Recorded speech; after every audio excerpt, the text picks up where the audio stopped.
Championnat national de football première et deuxième division entre progression normale, match avancé et match en retard. Chaque écurie tente de tirer son épingle du jeu pendant que des matchs des clubs de la première division rattrapaient leur retard de la quatrième journée. Ceux de la D2 bouclaient la septième journée de leur championnat.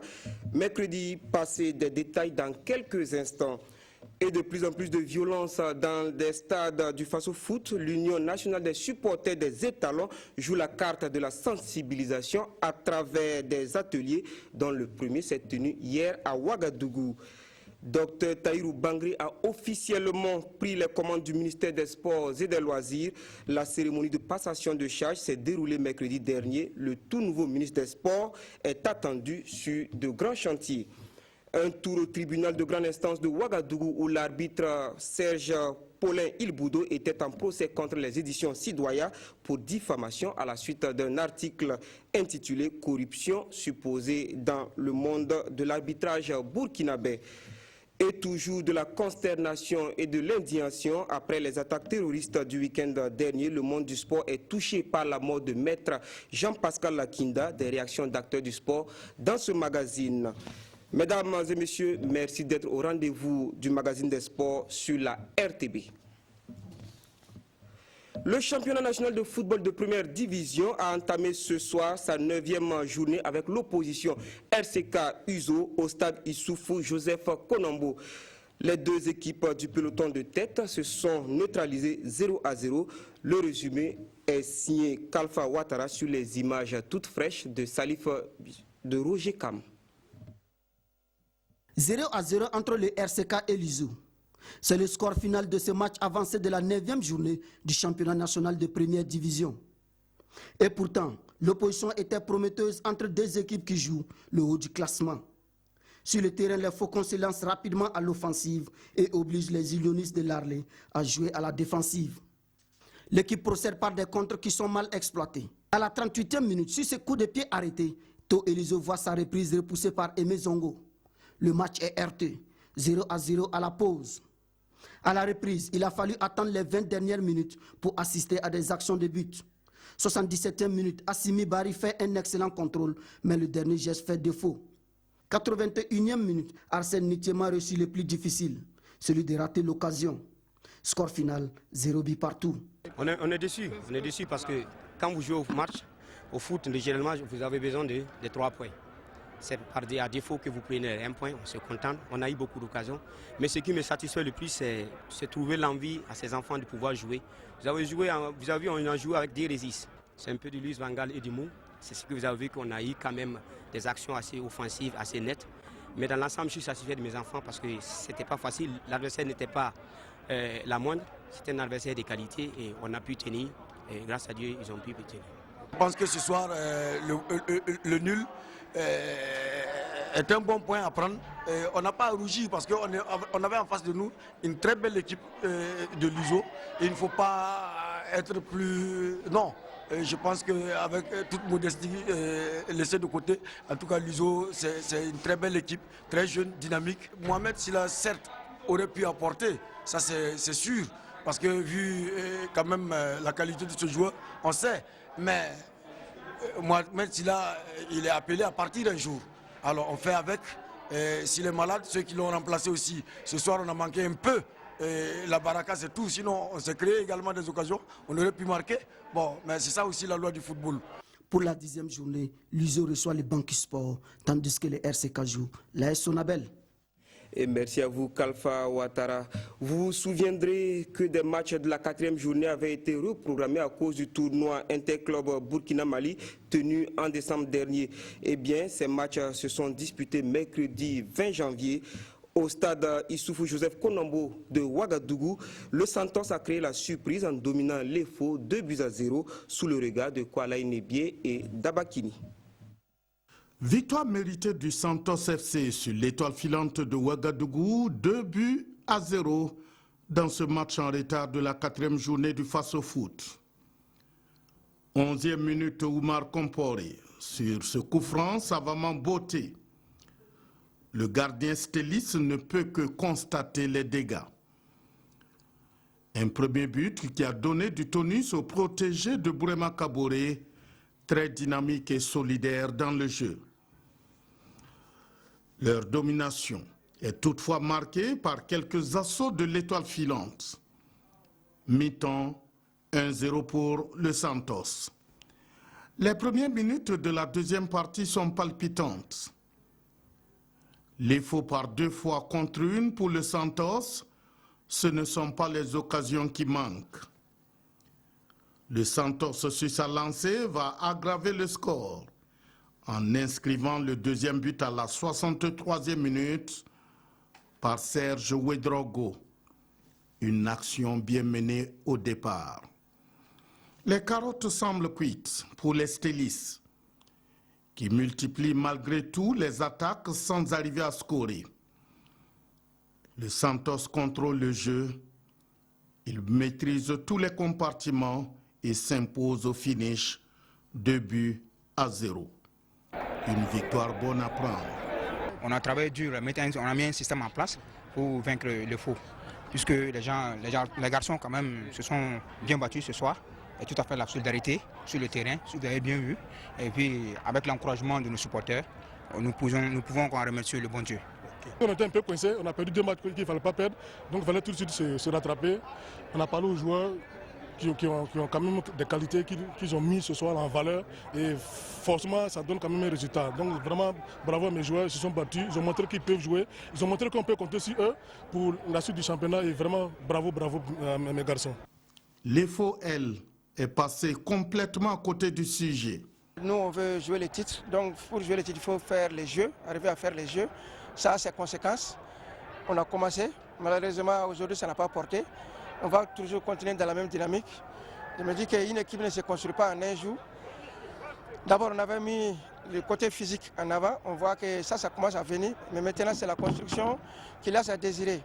On va continuer à travailler, on va essayer de parfaire ça. Vivement que l'équipe retrouve ses marques au grand bonheur de toute la famille stéliste. Et sur le terrain du RCK, militaires et électriciens se sont neutralisés 0-0, un résultat qui traduit la fadeur de la rencontre, selon notre reporter Bangba David Kafando, son commentaire sur les images de Salif Belem.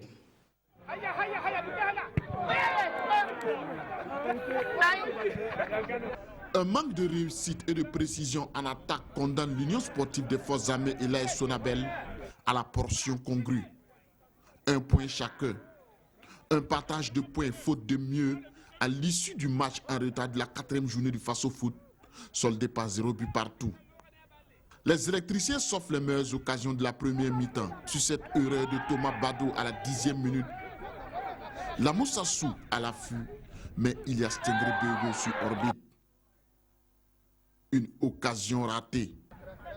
L'USFA réplique avec Mikaïlou Dramé 2 minutes plus tard, sans danger.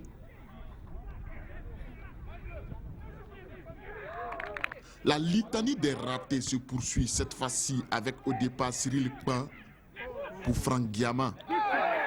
Pas de but à la mi-temps, tout comme en seconde période.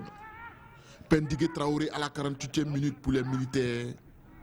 Et Ilias Tiendrebego à l'heure de jeu côté électricien, manque d'efficacité devant les buts. Amadou Serré, le portier de l'AS Sonabel dans le temps additionnel, ne se laisse pas surprendre par ce coup franc exécuté par Youssouf Yameogo.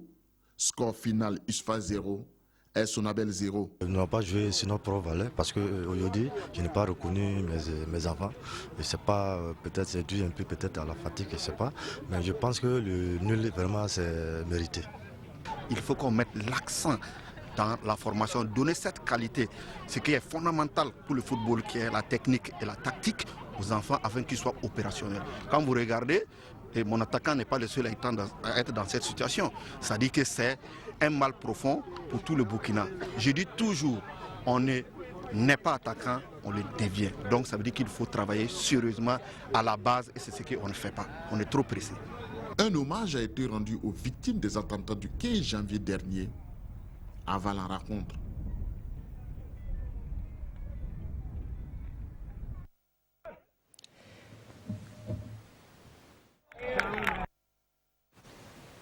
Au stade Obi de Bodjulasso, le RCB, champion en titre, a pris le dessus sur le nouveau promu Ageb sur la plus petite des marques, 1-0. Il y a Dembo Tamboura pour le reportage. C'est difficilement que le Racing en noir et blanc s'impose face à l'Ageb en rouge dans ce match en retard de la 4e journée. À la première mi-temps, le Racing développe son jeu mais pêche dans la finition. Face à ces assauts répétés des Tigres de Diaradougou, la nouvelle promue l'Ageb procède par des contres sur le couloir droit. Là encore, les attaquants confondent vitesse et précipitation. La mi-temps intervient sur le score de 0 but partout. De retour des vestiaires, le Racing choisit de percer le rideau défensif de l'Ageb par des frappes lointaines. C'est à cet exercice que le nouvel entrant Draman Traoré ouvre le score à la 75e minute.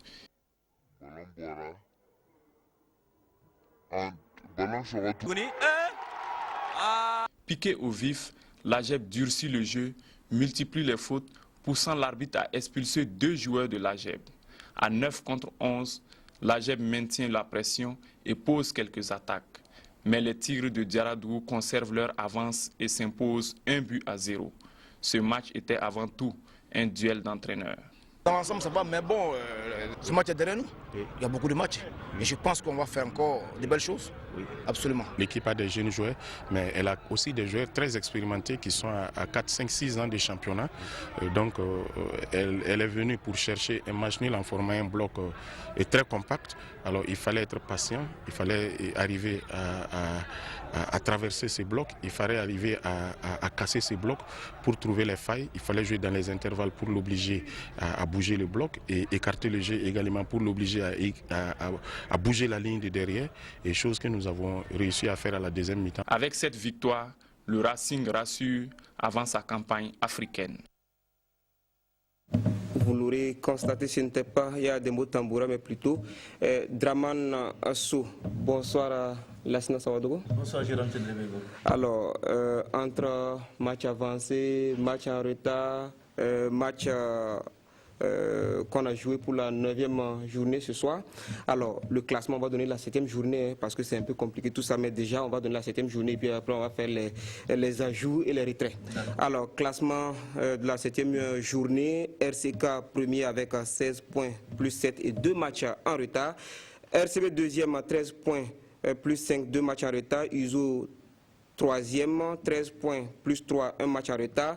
Quatrième, COSAF, 13 points, plus 1 et 1 match en retard.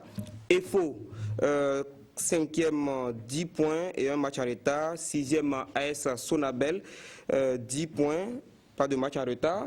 7e, BPS, 10 points, moins 1 et 1 match en retard. 8e, AGEB, 9 points et 1 match en retard. 9e, USCO, 8 points, plus 2, 1 match en retard. 10e, Asfa Yenenga, 8 points, 1 match en retard. Santos FC, 11e, 8 points, moins 1 et 1 match en retard.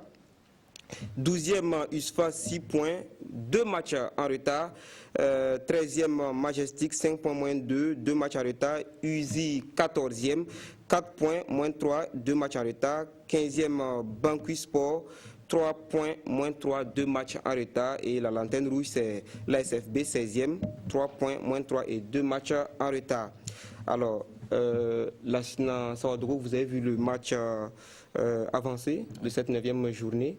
Il paraissait quand même assez disputé. Oui, assez disputé parce que c'était le choc du haut du classement, hein, ce match de la 9e journée. Et puis aussi, vous savez bien, ces deux entraîneurs emblématiques qui s'affrontaient cet après-midi au stade Joseph Issoufou Konombo.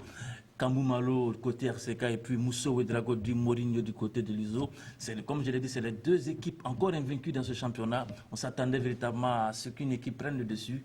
Ça n'a pas été le cas. Et ce qui donne encore plus de piment, Jérôme Tendrebego, rencontre qui commence demain et dimanche, parce que le sommet a calé. Hein. Le RCK a pris juste 1 point. C'est vrai que On a dit que le SK a 2 matchs en retard. Je ne crois pas trop. Je ne crois pas trop que le SK ait 2 matchs en retard. Si on comptabilise déjà le match avancé qui a été joué aujourd'hui, le SK doit pouvoir avoir 17 points désormais. Et puis derrière, il y a des équipes comme l'USO qui doit avoir 14. Et puis le RCB, si on ajoute juste les 3 points de son match face à Agep, a désormais 13 points. C'est pour vous dire un peu ce qui se passe au sommet. Et le RCB qui revient très très fort. Ce qui dit, Jérôme, pour les matchs de ce week-end, hein, c'est très important. Le RCB a une belle occasion ici de recoller sur le RCK grâce à son déplacement à Dédougou. Mais vous savez ce qui se passe à Dédougou actuellement? So Baldé, l'entraîneur du Banqui Sport de Dédougou, a été débarqué en début de semaine et a été remplacé par le jeune homme qui s'appelle Nguessan, qui doit donc conduire les rênes du Banqui en attendant de voir si un autre entraîneur pourra donc prendre le gouvernail du côté de Dédougou. C'est très important ce match. Hein. Malheur au Banqui si le Banqui arrive à perdre encore à domicile. Mais le Banqui a un morceau très très corsé, c'est le RCB. Ça ne sera pas difficile. Alors, ça ne sera pas du tout facile, j'allais dire. Ça ne sera pas du tout facile. Donc, la valse des entraîneurs qui continue dans le championnat. Et on va descendre d'une marche dans la hiérarchisation du Faso Foot pour jeter un regard sur la D2 qui était, elle, à sa 7e journée ce mercredi. Dans la poule B, la SEC de Koudougou a réalisé sa première victoire à domicile au stade municipal donc de Koudougou en battant le JCB 2-1. Le reportage de nos envoyés spéciaux à Koudougou, Modeste Ouedraogo et Adama Guiti. Ce premier coup de sifflet de l'arbitre central marque une minute de silence en mémoire aux victimes de l'attentat terroriste perpétré le vendredi 15 janvier dernier sur l'avenue Kwame Nkrumah à Ouagadougou. Après cette page noire, le Burkina Faso veut retrouver le sourire et quoi de mieux que le football pour amener la joie dans les cœurs meurtris. En tout cas, les spectateurs du stade municipal de Koudougou ne se sont pas ennuyés. La SEC, toujours en attente de sa première victoire à domicile, contrôle le jeu. Sylvain Kaboré et ses coéquipiers assiègent le camp des Bleus de Bobo Gulasso. La pression est forte et les défenseurs du JCB finissent par céder à la 21e minute. Jean-Claude Kologo de la tête trouve Mohamed Ouedraogo. Son pointu ne laisse aucune chance à Youssef Kamene. Dopé par cette avance au score, Mohamed Ouedraogo, intenable depuis le début du match, passe à côté du doublé sur cette frappe.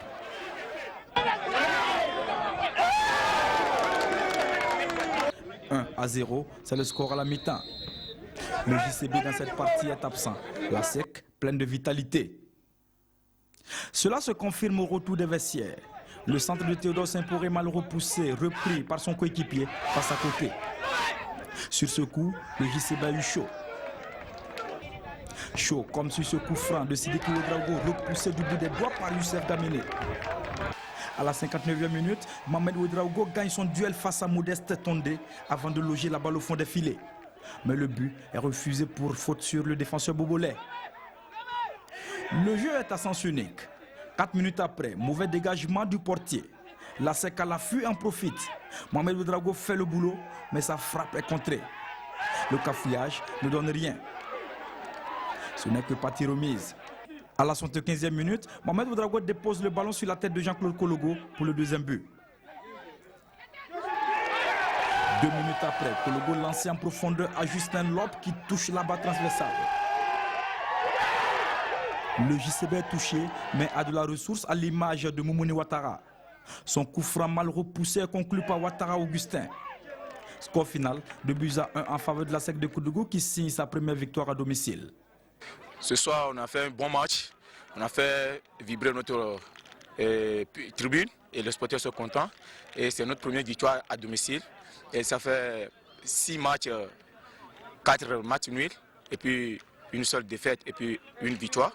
Donc nous savons qu'à la longue, notre objectif là, c'est la montée. On a beaucoup de travail à faire encore. Sinon, je n'ai pas beaucoup à dire. Je félicite seulement les joueurs qui se sont défendus pour gagner cette victoire de ce soir. Le visage du JCB est inquiétant et son entraîneur dit connaître les causes. On a des problèmes derrière, la défense n'est pas bonne, les gardiens aussi ça ne va pas. Donc ce qui fait que l'équipe n'est pas en confiance. Quand une équipe, l'assise derrière n'est pas bonne, bon, facilement elle perd la confiance, quoi. Les supporters de la SEC retrouvent le sourire, contrairement à ceux du BPS, la deuxième équipe du Koudougou, présent au stade, qui devront attendre une prochaine fois pour conspirer.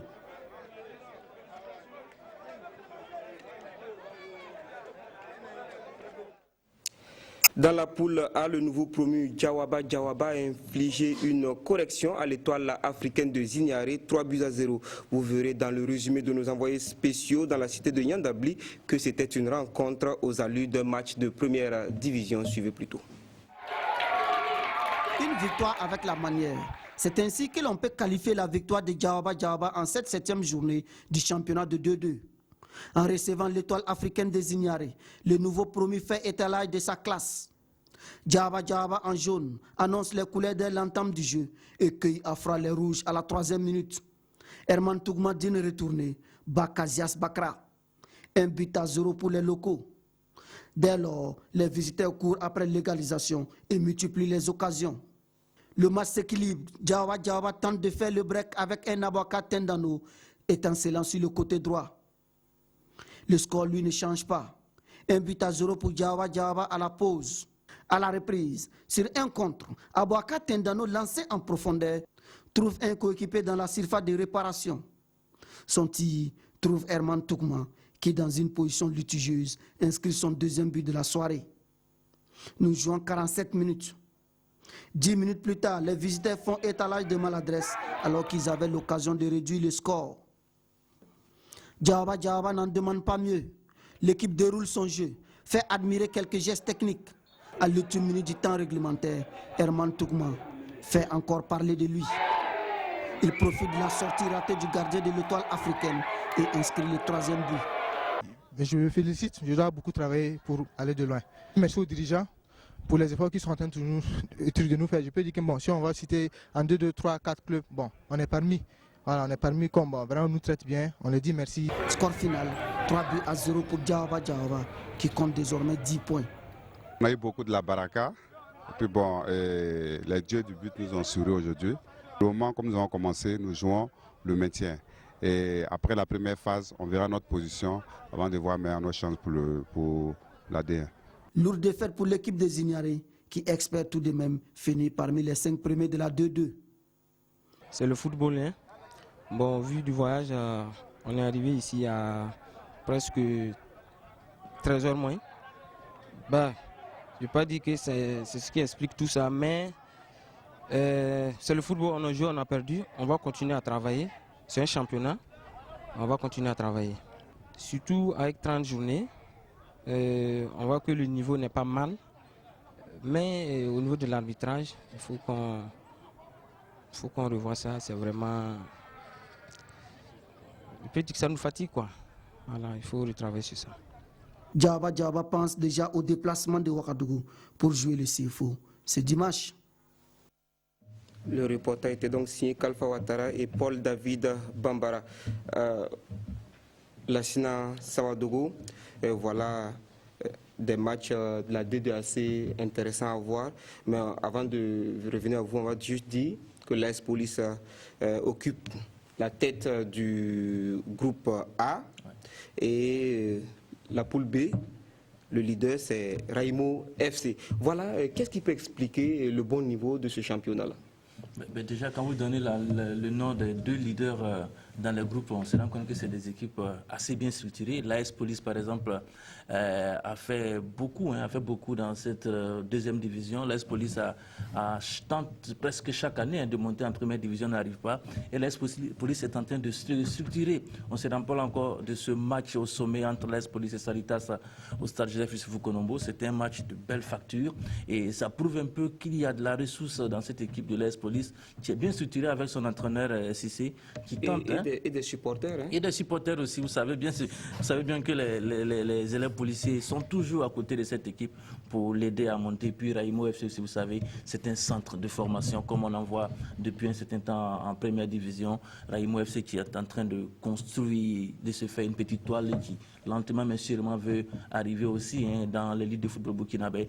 Et puis, ce sont des équipes donc, qui sont bien structurées. Et à côté de cela, Jérôme, il y a 16 équipes de part et d'autre. Il y a beaucoup d'équipes. C'est difficile dans ces 16 équipes-là de ne pas trouver au moins 5 équipes assez bien enlevées qui tentent de pouvoir jouer donc, les premiers rôles, que ce soit dans la poule A ou la poule B. C'est dire un peu que, de façon, au niveau national, on peut trouver des équipes assez intéressantes. C'est vrai que quand on regarde le championnat, c'est Ouagadougou, c'est Bobo Dioulasso, c'est Waïguia, c'est Dodougou, c'est Banfora. Mais il y a des équipes comme on l'a vu tout à l'heure, Diawaba, le Nalambo aussi qui est à Fada, dans d'autres régions de ce pays-là, qui tentent d'arriver en première division, mais le tout n'est pas d'avoir de bons joueurs, Jérôme. Il y a aussi des structurations qu'il faut avoir. Mais il y a aussi les bureaux qui... Est-ce que déjà les entraîneurs de première division ne peuvent pas jeter un coup d'œil dans ces écuries-là? Oui, c'est important, c'est important. Je pense qu'il y a des joueurs, d'ailleurs, de la deuxième division la saison dernière, qui sont arrivés donc à jouer dans les équipes de première division cette année.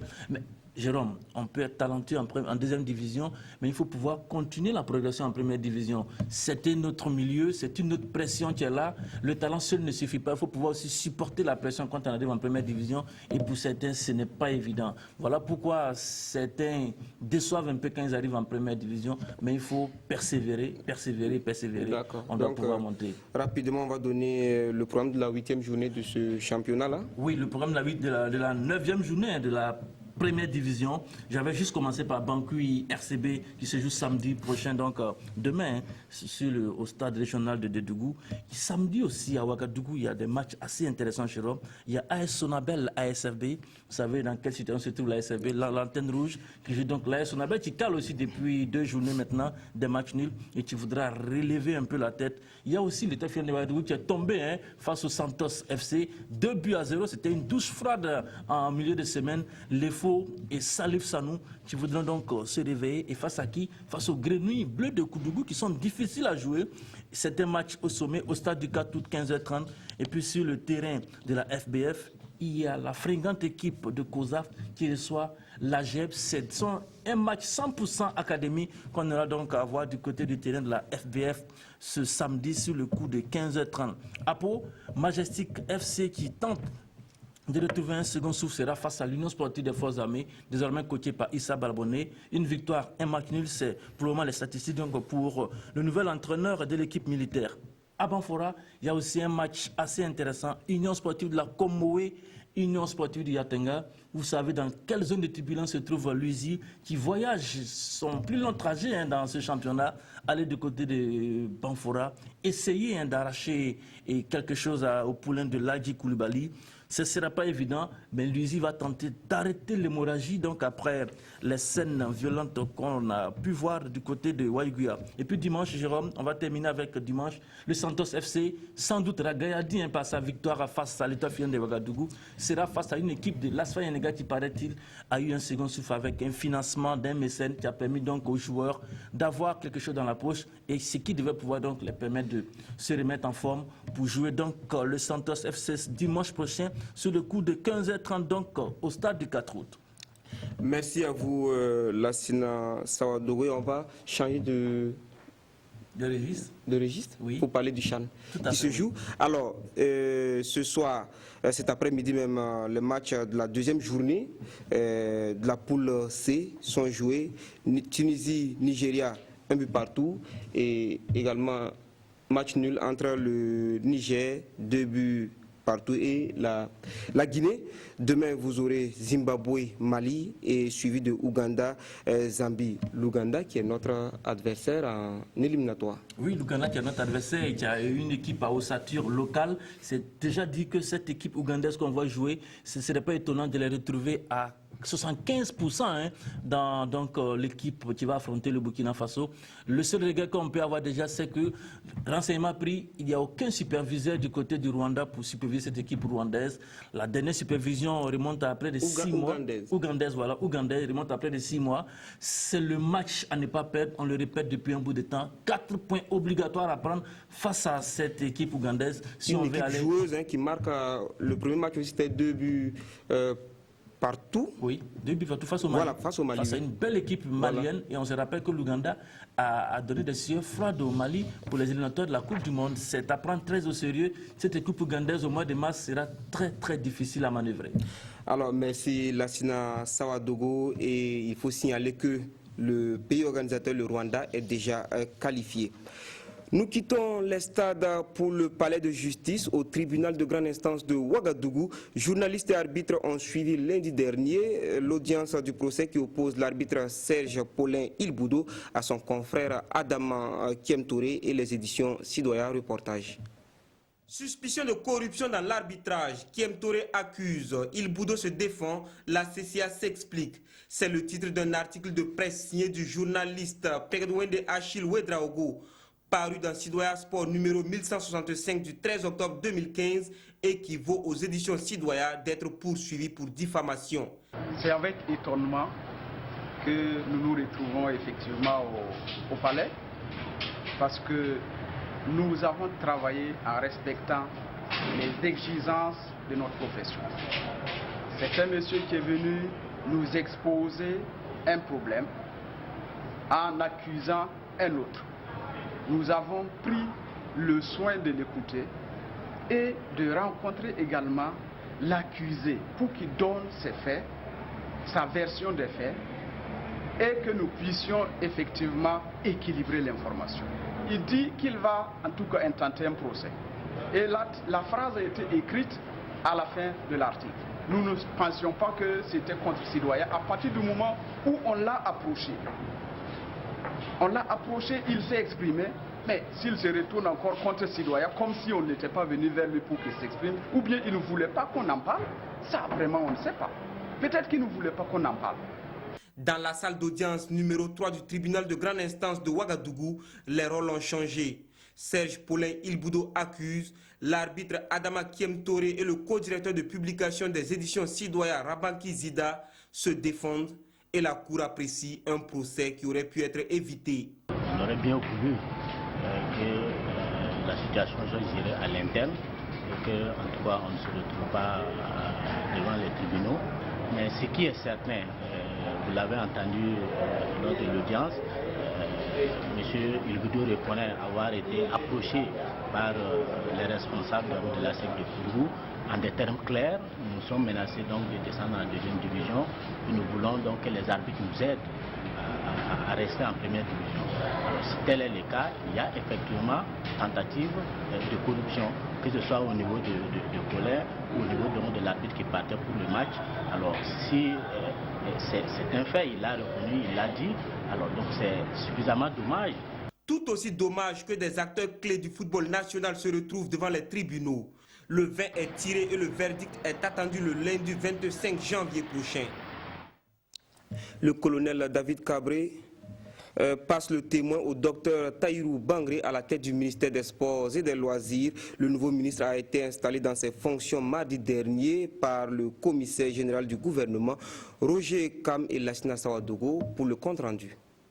Une chaude poignée de main qui consacre la fin du protocole d'installation de Tahirou Bangré à la tête du département des Sports et Loisirs.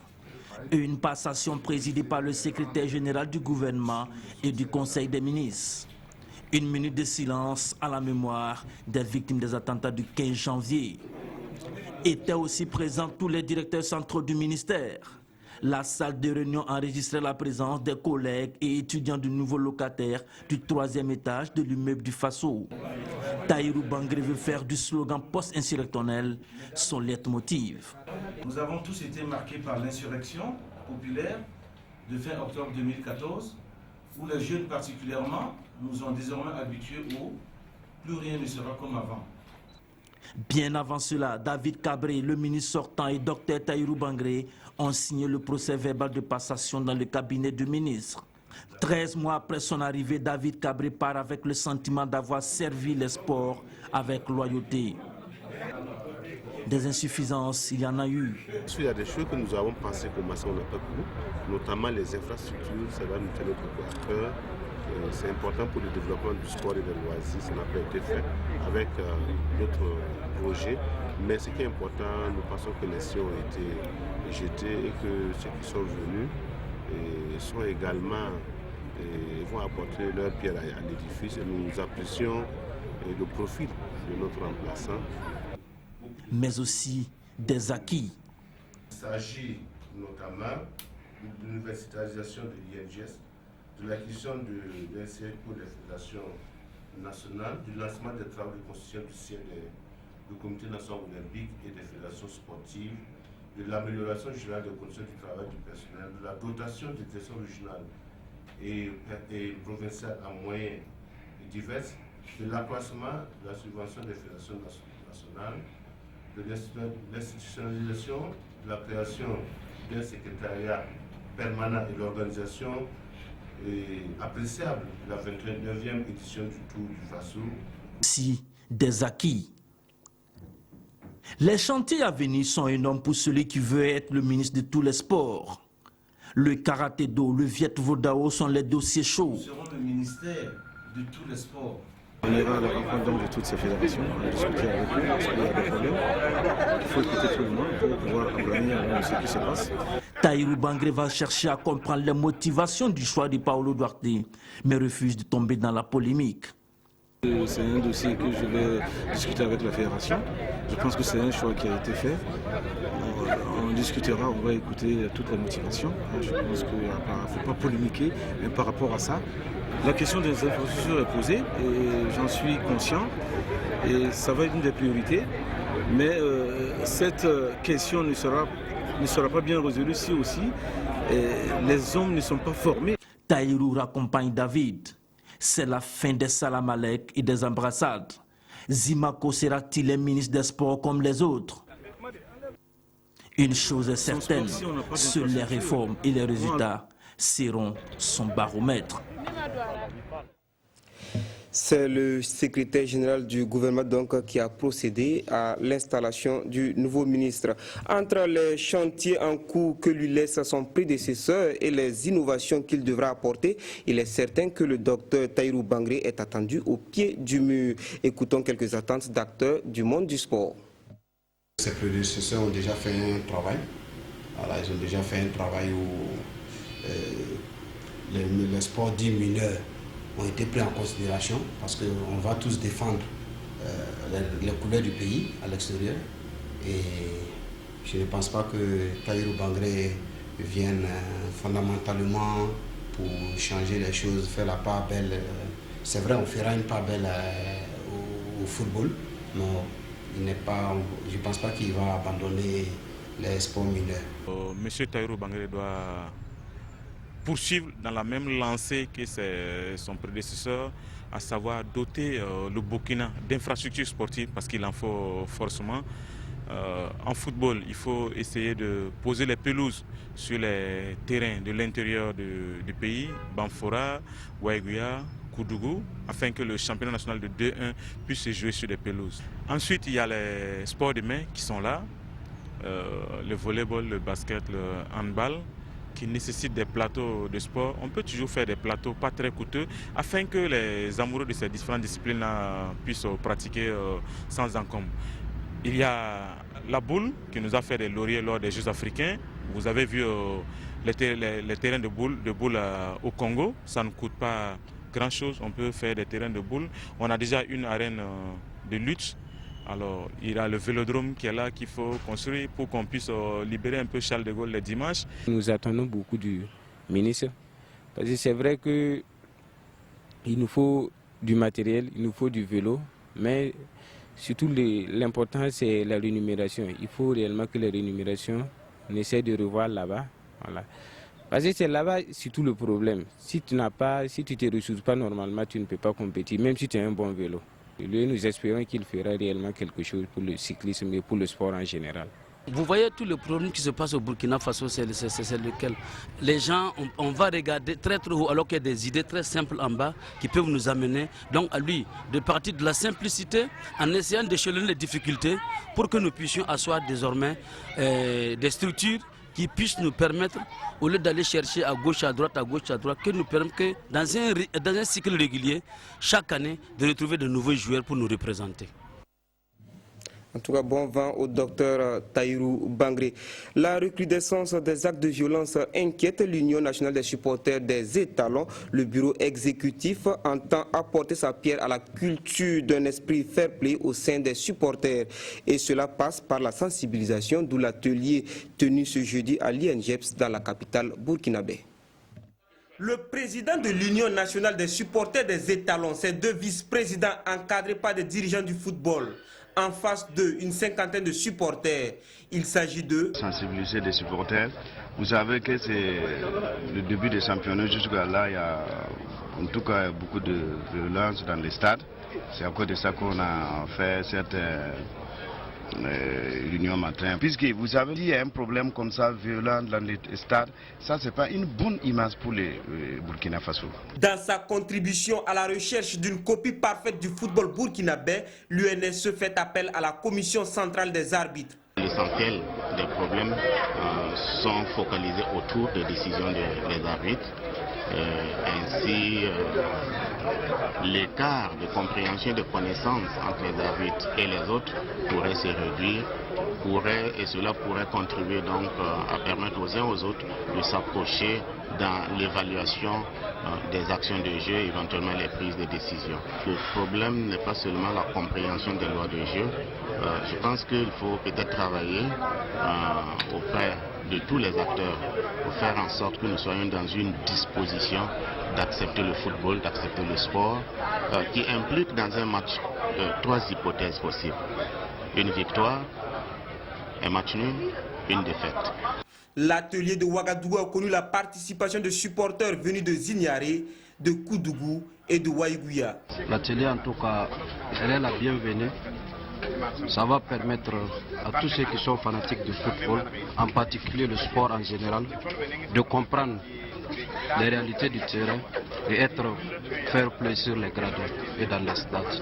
À notre retour, nous rencontrerons la Ligue, faire part de ce que nous avons reçu comme information ici et comment mûrir encore la réflexion et surtout ayant trait à la ville de Koudougou pour pouvoir se passer le message auprès des supporters. Mais l'UNSE n'entend pas s'arrêter en si bon chemin. On a fait le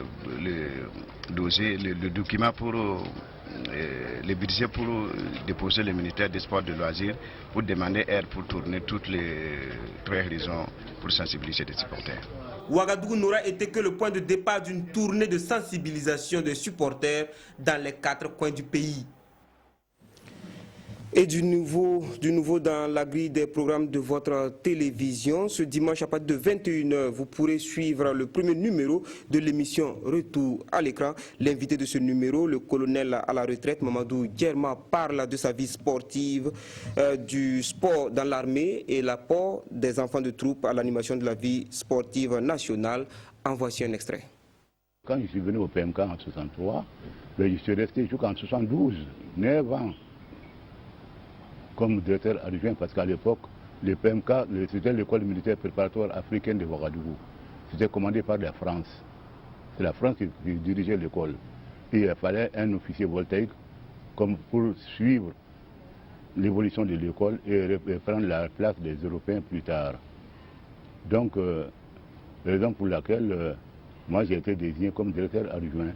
Et pendant 9 ans, j'ai passé 9 ans au Prytanée militaire, vraiment avec très satisfaction, parce qu'il y avait de très bons sportifs au Prytanée militaire, en foot, en basket et tout. Vous avez suivi des jeunes qui sont d'ailleurs montés, lesquels par exemple? Oui, par exemple, vous prenez le cas par exemple de Petit Paul, Sanou Bernard, qu'on appelle Petit Bernard, vous voyez. Il y a Faustin, il y a Mégo Faustin, paix à son âme. Hein, et Gantoré Sédou, paix à son âme, qui était un bon handballeur. Vous voyez, donc vraiment au PMK, vraiment, il y avait de très bons éléments. Comment voyez-vous aujourd'hui le sport militaire, son évolution, surtout qu'aujourd'hui on constate qu'il y a des équipes qui manquent, le basket notamment? Oui, c'est malheureux. J'ai remarqué que dans l'équipe militaire, par exemple, il n'existe plus de basket. Or que nous avons l'une des meilleures équipes de basket dans les points en temps de Rwanda. Mais aujourd'hui, pas d'équipe de basket. C'est vraiment malheureux. Et en athlétisme également, on n'en parle pas beaucoup des militaires. Or, dans le temps, tous les meilleurs athlètes étaient des militaires. Voyez. Donc je demanderai par exemple aux autorités, les responsables du sport dans l'armée par exemple, de créer. Voilà, bonsoir Dabakini, et merci de nous recevoir, de nous rejoindre sur ce plateau. En tout cas, merci à vous, Jérôme. Je perds mon latin. Alors, vous êtes le concepteur de cette émission. Parlez-nous de l'émission. Dans le fond, à quoi doivent s'attendre nos téléspectateurs? Il faut dire d'abord que Retour à l'écran, c'est une émission donc du service et des sports. Et nous avons voulu donner la parole à ceux-là même qui ont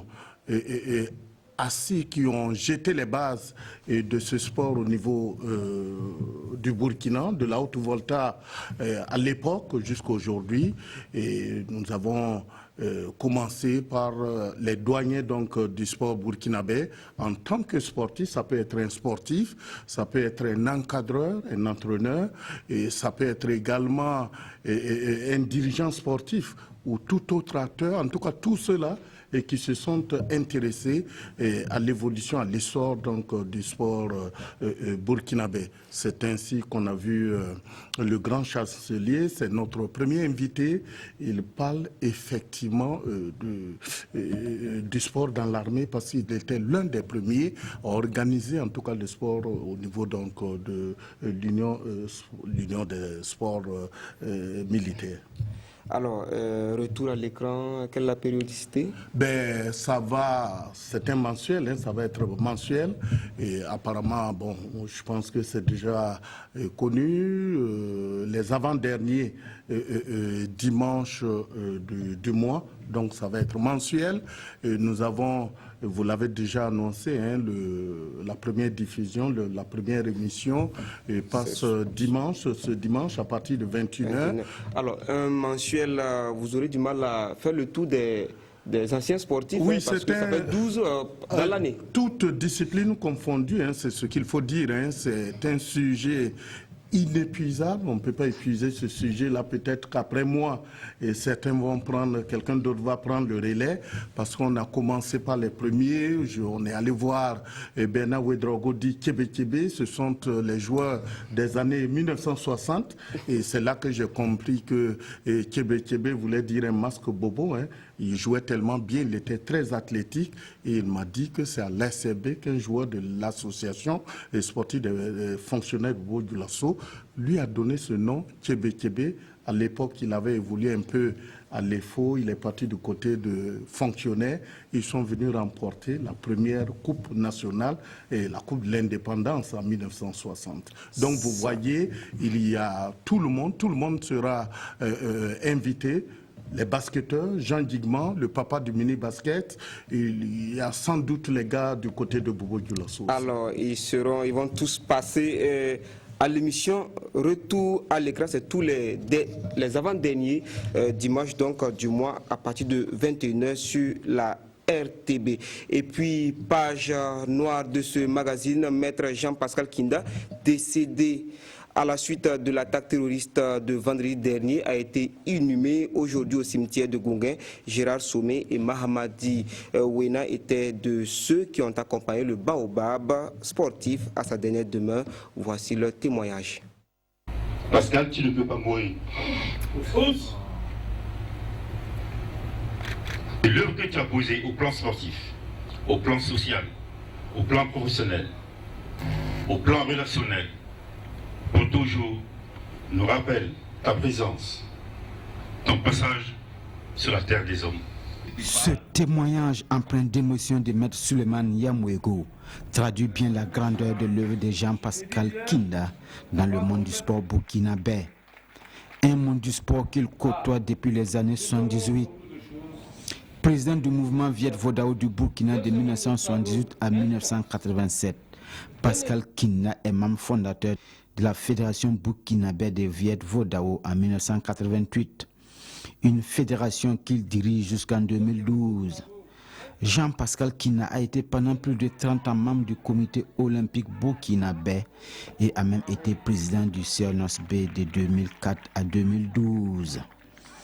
C'est sans conteste un grand homme du sport burkinabé que les balles assassines des terroristes ont fauché le 15 janvier dernier. Nous sommes vraiment très attitrés aujourd'hui, toute la famille du sport et même tout le Burkina Faso, parce que nous l'avons très bien connu. Aujourd'hui, à le voir partir, nous sommes vraiment des orphelins parce qu'il nous apportait beaucoup. C'était quelqu'un qui savait très bien parler aux gens et rassembler la famille sportive. Je pense qu'on retient vraiment beaucoup.